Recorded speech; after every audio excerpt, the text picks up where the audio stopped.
नमस्कार. श्री स्वामी समर्थ. स्वामी महाराज तुमच्या मनातील सर्व इच्छा आकांक्षा पूर्ण करत हीच स्वामींचरणी प्रार्थना.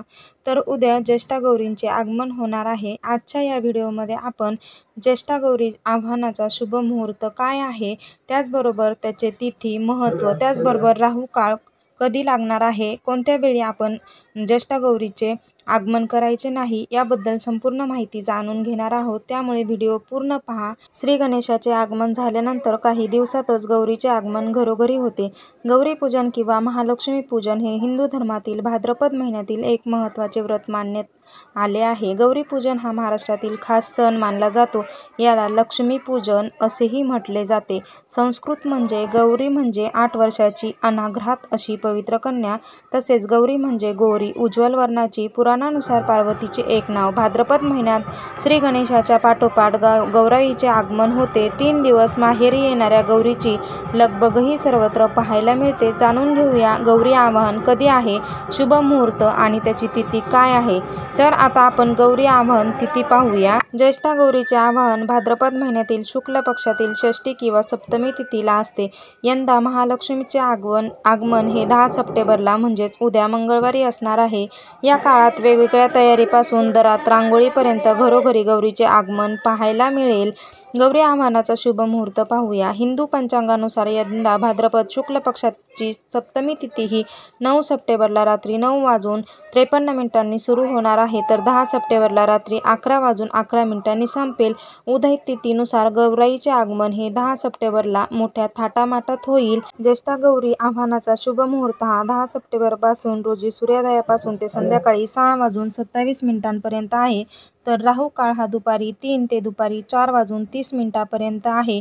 अनुराधा नक्षत्र प्रारंभ 9 सप्टेंबर रोजी संध्याकाळी 6:04 पासून सुरू होणार आहे. हिंदू परंपरेनुसार घरातील मुख्य द्वारापासून ते गौरी स्थापनाच्या जागेपर्यंत रांगोळीने लक्ष्मीच्या पावलांचे ठसे काढले जातात. येताना लक्ष्मीच्या पायांचे ठसे उमटवत गौरींचे मुखवटे आणतात. गौरीचे आगमन करताना ते वाजत गाजत करावे. गौरीची स्थापना करण्यापूर्वी त्यांना घरातील समृद्धी, दूध, दुभत्याची अशा गोष्टी आवर्जून दाखवतात. महाराष्ट्रातील काही भागात सुगडाच्या तर काही ठिकाणी मुखवट्याच्या गौरी बसवल्या जातात. प्रत्येक भागानुसार भागाची वेगवेगळी पद्धत आहे. या दिवशी ज्येष्ठा आणि कनिष्ठा या दोन्ही गौरीचे आगमन होते. हिंदू धर्मानुसार गौरी हे शिवाच्या शक्तीचे आणि गणेशाच्या आईच्या रूप मानले जाते. 10 तारखेला गौरीचे आवाहन होणार आहे.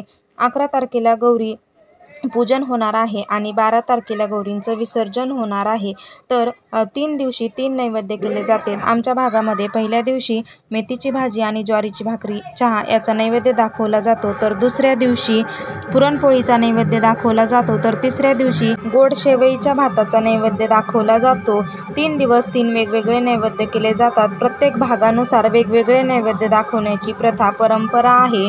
महाराष्ट्रात वाजत गाजत ज्येष्ठा गौरीचे आगमन केले जाते. गौरी आवाहनाच्या दिवशी माता गौरीला शुद्ध पाणी अर्पण केले जाते.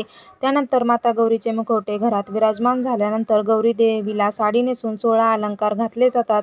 त्यानंतर गौराईच्या कपाळावर हळद, कुंकू आणि अक्षता लावल्या जातात. त्यानंतर गौराईची आरती करून नैवेद्य अर्पण केले जाते.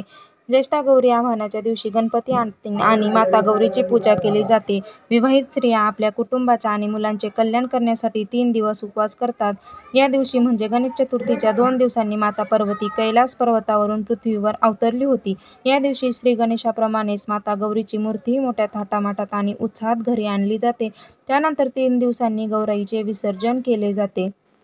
या दिवशी गौरी म्हणजे देवी पार्वती आणि गणपतीची पूजा केली जाते. गणेश चतुर्थीच्या 2 किंवा 3 दिवसांनी देवी पार्वतीचे आवाहन केले जाते. गणरायांप्रमाणे गौरीचे देखील उत्साहात स्वागत होते.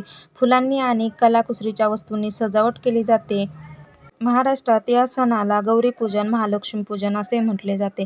या दिवशी गौराईचा शृंगार केला जातो. तिला विविध पदार्थांचा नैवेद्य अर्पण केला जातो.